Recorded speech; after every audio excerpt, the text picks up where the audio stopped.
Oke guys, Bismillahirrahmanirrahim. Assalamualaikum warahmatullahi wabarakatuh. Jadi di sini sekarang saya akan ngasih tips cara mudah untuk menghafal Al-Quran. Sebenarnya bukan mudah kali ya, tapi cara menghafal Al-Quran gitu. Jadi kemudahan itu emang datanya dari Allah. Jadi kalau misalkan emang kita niatnya untuk menghafal Al-Quran, terus kita meluruskan niat kita, pasti Allah juga akan mengasih kemudahan buat kita, dan kitanya juga selalu istiqomah gitu. Jadi di sini ada beberapa tips dari saya untuk menghafal Al-Quran itu ada berapa ya?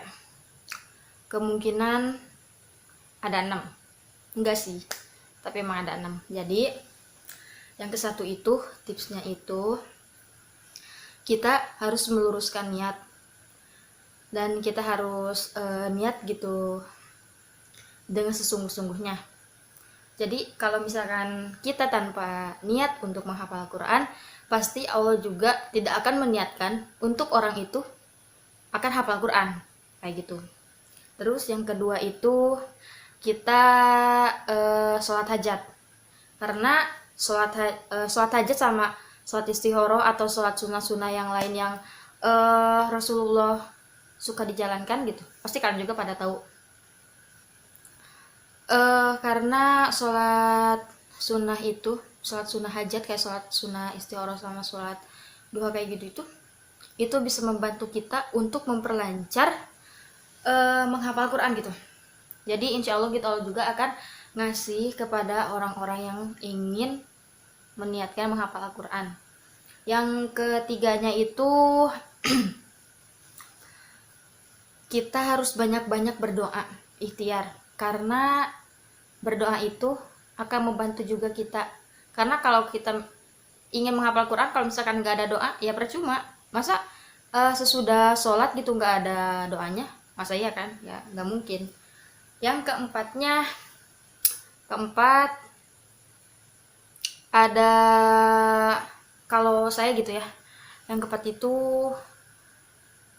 kita harus rajin-rajin murojaah. Kalau misalkan kita udah hafal gitu Al-Qurannya, misalkan dalam satu ayat gitu kayak surat misalkan An-Naba gitu ya, amma yatasaalun.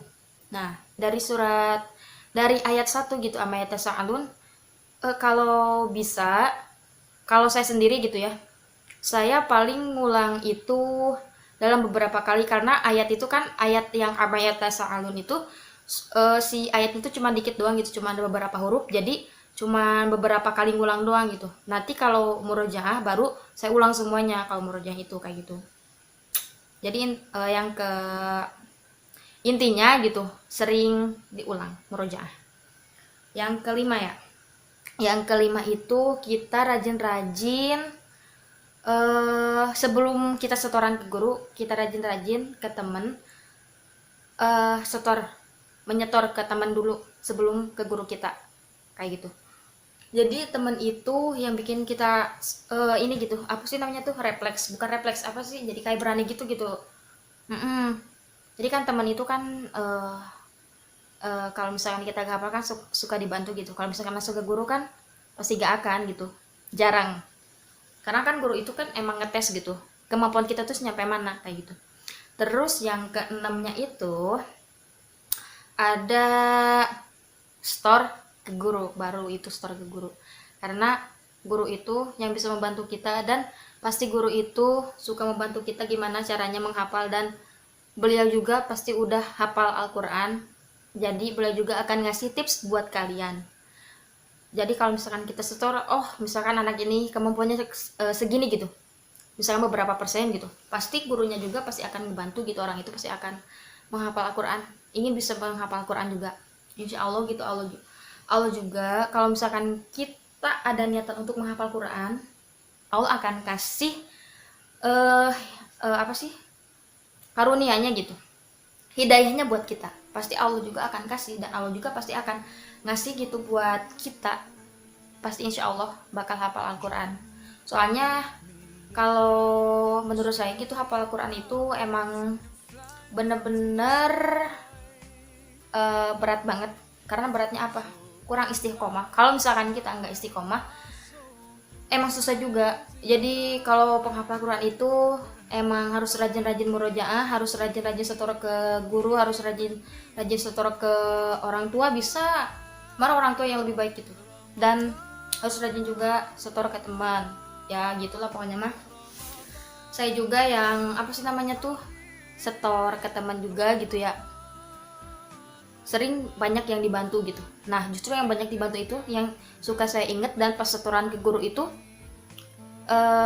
yang itu gitu, yang salahnya itu. Jadi saya tuh terus merenovasi gitu. Yang salahnya tuh di mana, yang salahnya di mana, yang ininya tajwidnya di mana, yang salahnya gitu.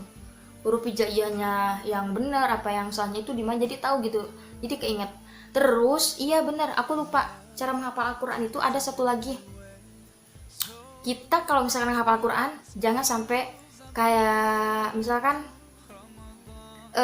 kita baca ya surat An-Naba, amma yatasaalun anin naba'il azim. Nah, kita tuh jangan sampai merem.